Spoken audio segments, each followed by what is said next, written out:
In the quiet streets of Harmony Creek, one neighbor's garden sparked a storm no one saw coming.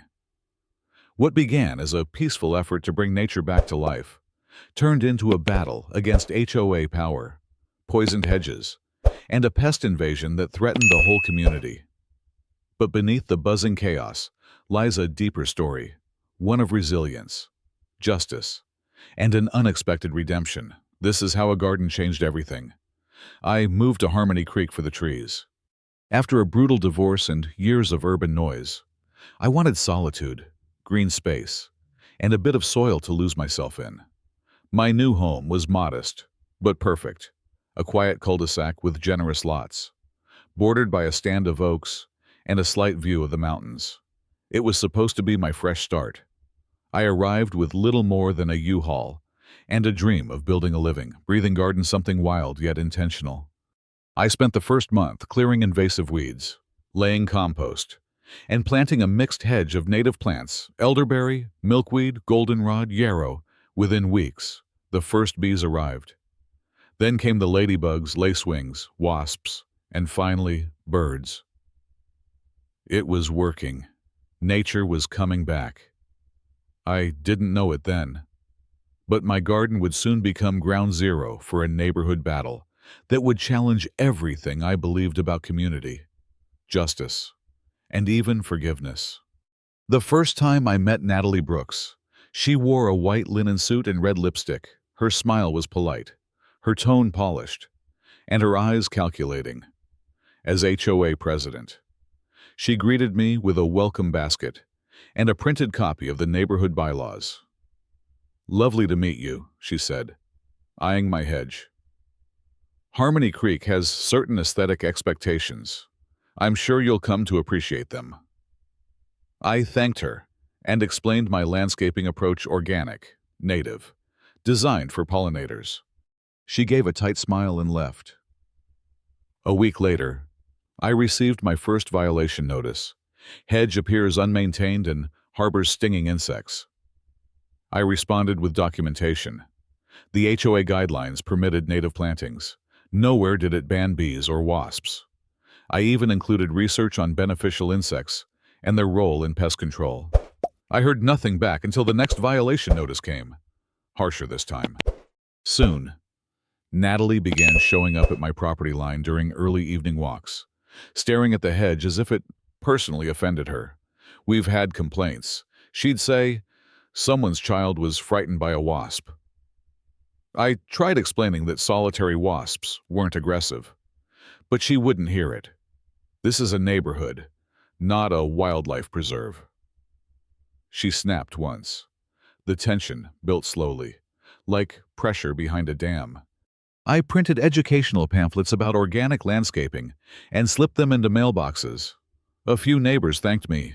Marcus, the neighborhood landscaper, even knocked on my door. "You're doing it right," he said. "But Natalie doesn't like losing control." Then came the sabotage. One morning, I found the eastern side of my hedge drooping. Leaves blackened, flowers shriveled. The soil smelled off. I sent a sample to a lab. The result: herbicide poisoning. I checked the motion-activated security camera I had installed after the third violation notice. There she was, Natalie, slinking across my lawn at dusk, spraying something along the hedge line. I was furious. This wasn't just control, it was criminal. I gathered the footage, the lab results, and the history of HOA harassment and filed a complaint with an attorney. She warned me that HOA cases were rarely simple, but said I had enough to bring a civil claim before we could act. Nature responded. Without the beneficial insects from my hedge, the pests surged. Aphids blanketed rose bushes, chewing through delicate leaves. Caterpillars devoured ornamental shrubs. Fire ants colonized lawns. And nowhere was hit harder than Natalie's prized yard, her once pristine flower beds, now a feast for insects. The air changed too. Pest control trucks lined the block, pumping chemicals into the ground. But it barely slowed the invasion. Residents panicked. Children were kept indoors. Pets got sick. A Yorkie down the street collapsed after sniffing a treated lawn. The irony wasn't lost on anyone. Marcus finally stood up at an emergency HOA meeting. "We ignored the balance," he said.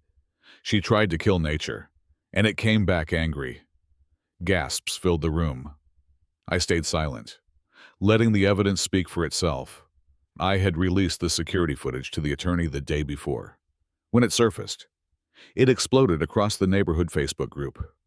Natalie spraying poison on private property. The HOA scrambling for a response. She denied everything at first. Then she blamed stress. Then misremembering. But the lab results and the time-stamped video made her excuses fall flat, facing pressure from residents and potential legal consequences. She resigned quietly within a week. But that wasn't the end. In an unexpected twist, Natalie began showing up at university gardening workshops.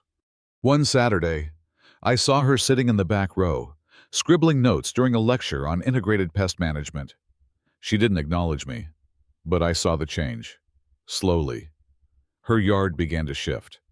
A corner that once held nothing but trimmed boxwoods now had coneflowers and milkweed. A bee house appeared on her fence. Months passed. The HOA bylaws were rewritten to allow for sustainable landscaping. Marcus took over the landscaping committee and organized neighborhood events on soil health and pollinators. My garden, once labeled unruly, was now a model. Children visited it on field trips. Neighbors asked for cuttings. A butterfly sanctuary was built on the community green. One afternoon, Natalie rang my doorbell. "I suppose I owe you an apology," she said, "and maybe a favor. Do you think you could help me with compost?" I didn't smile. Not at first, but I nodded. Because this wasn't just about a garden. It was about what grows when you refuse to back down, when you let nature lead, and when even your fiercest opponent finds a reason to listen. Harmony Creek was never meant to be wild.